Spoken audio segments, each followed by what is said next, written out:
안녕하세요. 물리학원 17번째 수업 시작하겠습니다. 지금까지 역학과 열역학을 이해하기 위해 노력한 여러분을 위해 특상을 준비했습니다. 맞습니다. 지금부터 알아볼 물리 이론은 바로 특수상대성 이론입니다.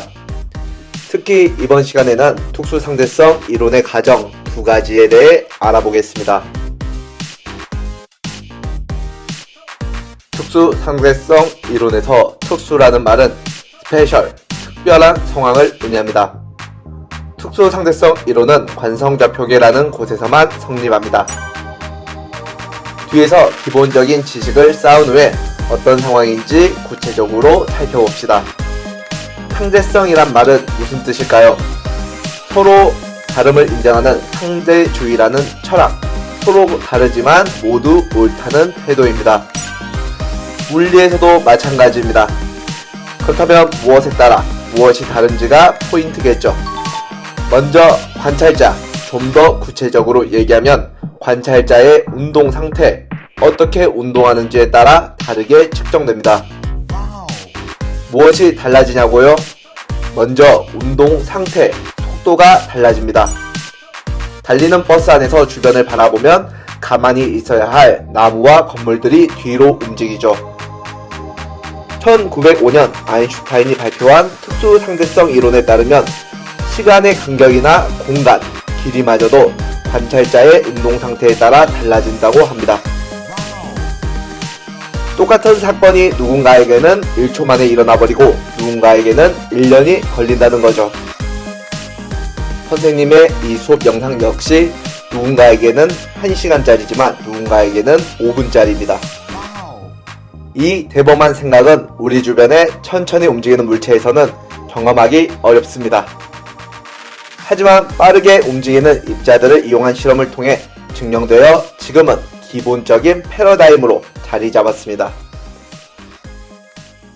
특수상대성 이론이 어렵다는 소문은 다들 들어봤을 겁니다. 하지만 물리학원에서 배우는 이 내용만은 여러분도 충분히 이해할 수 있습니다. 자신감과 용기를 가지고 시작합시다. 가자고, 어서! 단 두 가지만 유념합시다.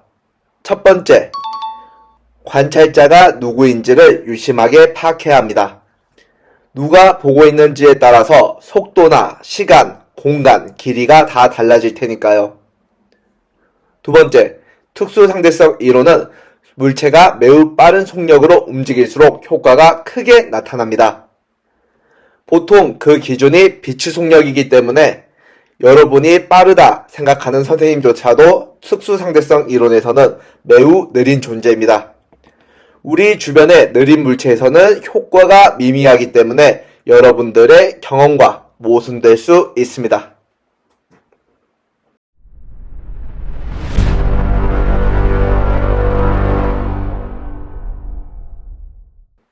(1905년) 아인슈타인의 등장 이전에도 물리학자들은 상대성이라는 용어를 사용했습니다. 바로 갈릴레이의 상대성 원리입니다. 짜잔! 그림을 봅시다. 민호는 정지했고 은수는 무빙 워크를 타고 오른쪽으로 이동하고 있습니다. 은수가 볼 때 민호가 정지했을까요? 아닙니다. 아마 반대 방향, 왼쪽으로 운동하는 것처럼 보일 겁니다. 이렇게 물체의 속도는 관찰자의 운동 상태에 따라서 달라집니다. 운동하는 관찰자에 대한 관찰자가 본, 관찰자가 측정한 물체의 속도를 상대 속도라 합니다. 상대 속도는 물체의 속도에서 관찰자의 속도를 빼면 구할 수 있습니다. 그림에서 직선도로 위를 달리는 자동차 A와 B의 속도 각각 VA, VB라 합시다. 그렇다면 A에 대한 B의 속도는 얼마일까요? A에 대한 B의 속도라는 것은 A가 측정한 B의 속도입니다. 관찰 대상, 물체가 B이고 관찰자는 A죠. 그래서 상대 속도는 VB-VA로 구할 수 있습니다. 관찰자의 운동 상태에 따라 물체의 운동 상태가 달라집니다. 이 상대 속도 개념에 익숙해지기 위해 연습을 해봅시다. 여기 지면에 대하여 오른쪽으로 각각 30m/s, 10m/s의 속도로 운동하는 자동차와 배가 있습니다. 또 왼쪽으로 20m/s의 속력으로 운동하는 트럭이 있습니다. 배에서 볼 때 자동차에는 오른쪽으로 빠르게 달려오고 있겠죠.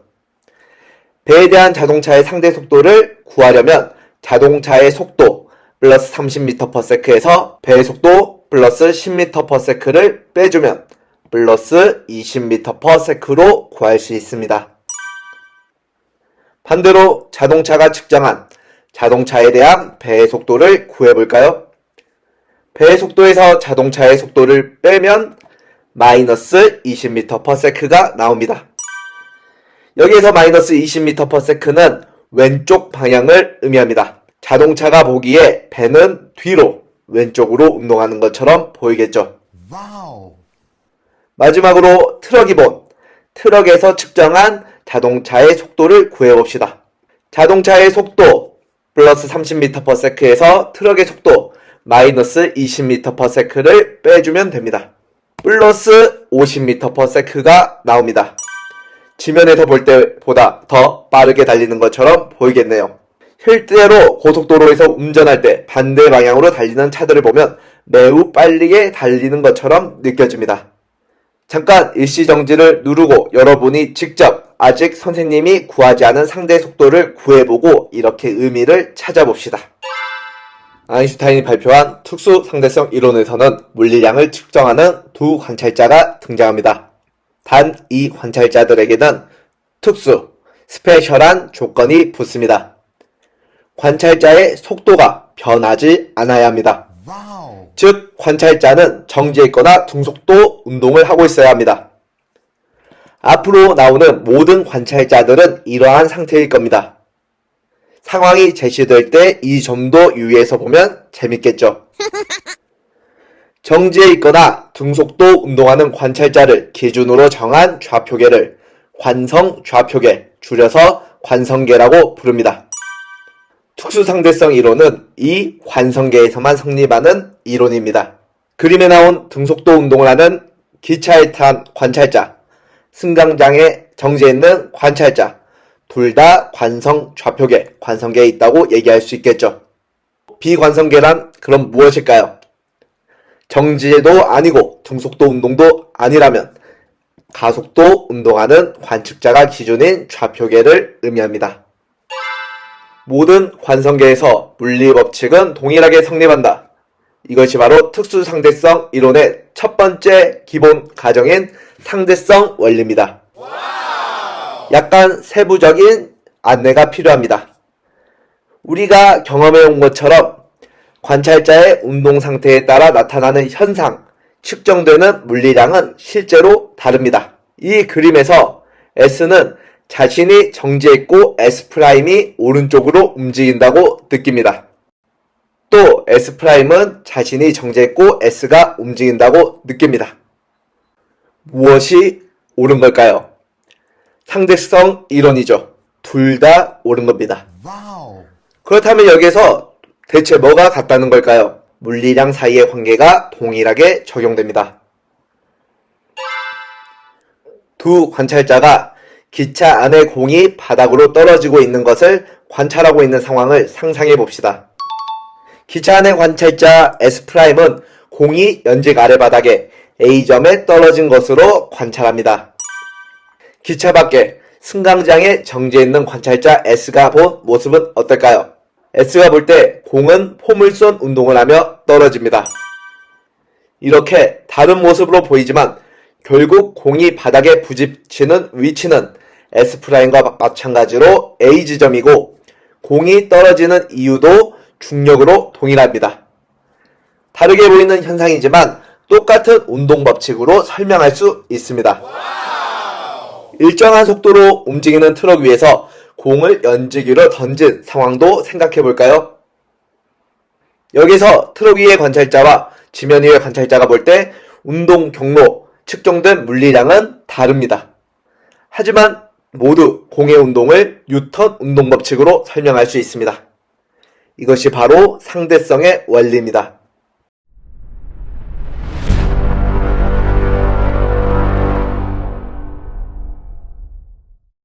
진공 중에서 빛의 속력은 광원이나 관찰자의 속도에 관계없이 광속시로 동일합니다. 특수상대성 이론의 두 번째 가정인 기본 원리인 광속 불변의 원리입니다. 방금 전 기차에 타고 있는 S'과 승강장에 정지해 있는 S가 바라본 공의 운동은 동일한 사건이지만 다르게 관찰되었습니다. 하지만 이와 달리 빛은 S가 보든 S'이 보든 같은 방향으로 움직이며 그 속력 역시 똑같이 측정됩니다. 그 값은 다음과 같습니다. 2억 9,979만 2,458 m/s 299,792,458 m/s. 이 정도는 외우고 다녀야 어디 가서 나 물리하는 사람이다 당당하게 얘기할 수 있습니다. 기호로는 C를 사용합니다.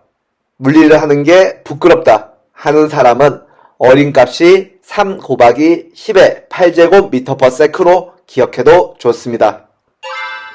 도로에서 전조등을 켜고 달리는 자동차가 있습니다.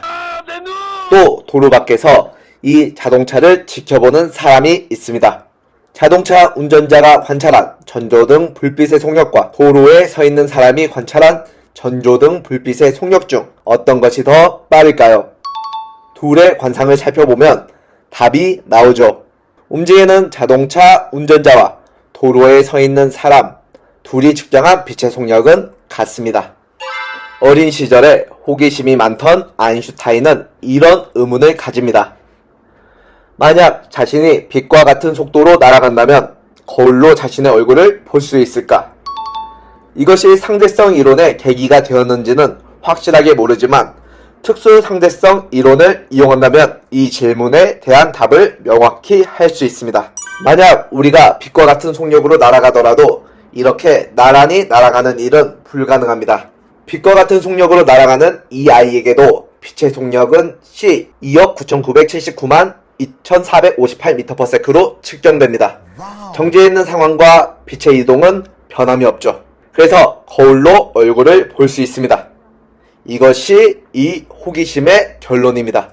상황 파악 끝! 지금까지 우리는 상대성 이론의 두 가지 기본 원리, 가정을 살펴봤습니다. 어떤가요? 아마 우리가 지금까지 경험해왔던 것과는 무언가 다른 찝찝함이 느껴질 겁니다. 마지막으로 여러분이 가진 이 불쾌한 감정을 조금이라도 없애기 위해서 광속 불변의 원리를 증명한 실험, 팩트를 살펴보겠습니다.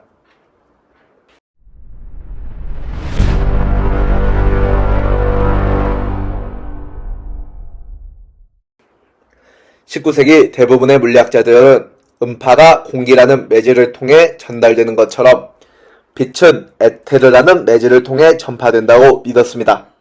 그래서 많은 과학자들이 에테르의 존재를 확인하기 위한 연구를 하며 인생을 보냈습니다. 특히 마이컬슨과 몰리의 실험은 아직까지도 중요한 연구 결과로 내려져 옵니다. 우주 전체에 에테르가 있다면 지구가 공전하기 때문에 에테르와 상대적인 운동을 하게 됩니다. 에테르의 흐름이 있는 거겠죠. 왼쪽의 그림을 봅시다. 강물이 오른쪽으로 흐르는 상황에서 A와 B의 배가 똑같은 거리를 왕복합니다. 왕복하는데 걸리는 시간이 같을까요? 당연히 아닐 겁니다. 강물의 흐름이 배의 운동, 속도에 영향을 주기 때문입니다. 마이컬슨과 몰리 실험 장치는 이렇게 구성되어 있습니다. 광원에서 방출되는 빛은 반투명 거울에 의해 일부는 반사하고 일부는 투과하여 같은 거리에 떨어진 두 개의 거울로 이동합니다. 빛의 절반은 경로 1을 따라 거울 A에서 반사한 후 경로 2를 따라 진행합니다. 나머지 반은 경로 1'을 따라 거울 B에서 반사한 후 경로 2를 따라 진행합니다. 만약 에테르의 흐름이 있다면 두 빛은 진행 방향과 속력이 달라지므로 빛 검출기에 도달하는 속력이 다를 겁니다. 하지만 놀랍게도 이 가설과 전혀 다른 실험 결과가 나옵니다. 두 경로로 진행한 빛이 빛 검출기에 동시에 도달한 겁니다. 이를 통해 에테르가 존재하지 않음이 증명되었고 훗날 아인슈타인에 의해 광속 불변의 원리로 발전하게 됩니다. 이후 엄청난 과학기술의 발달이 있었고 광속 불변을 실제 실험으로도 증명할 수 있었습니다. 1964년 유럽의 입자공동연구소 CER에는 광속의 0.9998배, 0.9998C의 속력으로 운동하는 파이온에서 방출된 빛의 속력을 측정합니다. 놀랍게도 파이온, 광원의 속도와 관계없이 빛의 속력은 C 2억 9,979만 2,458m/s로 측정됩니다. 이후 수많은 실험과 관측 사실은 빛의 속력이 관찰자나 광원의 운동과 무관하다는 결과를 보여줬습니다. 정말 현명한 선택이에요. 이제 약간의 의구심이 해결되었나요? 믿어야 합니다. 앞으로 진행될 내용들은 광속 불변의 원리를 바탕으로 진행될 예정입니다. 짜잔. 아인슈타인이 발표한 특수상대성 이론에서는 일상생활에서 보기 힘든 여러 효과들을 이야기합니다. 여기에서는 시간도 변하고 공간도 변합니다. 하지만 단 하나 누구에게도 변하지 않는 게 있습니다. 바로 빛의 속력입니다. 오늘 수업은 여기까지입니다.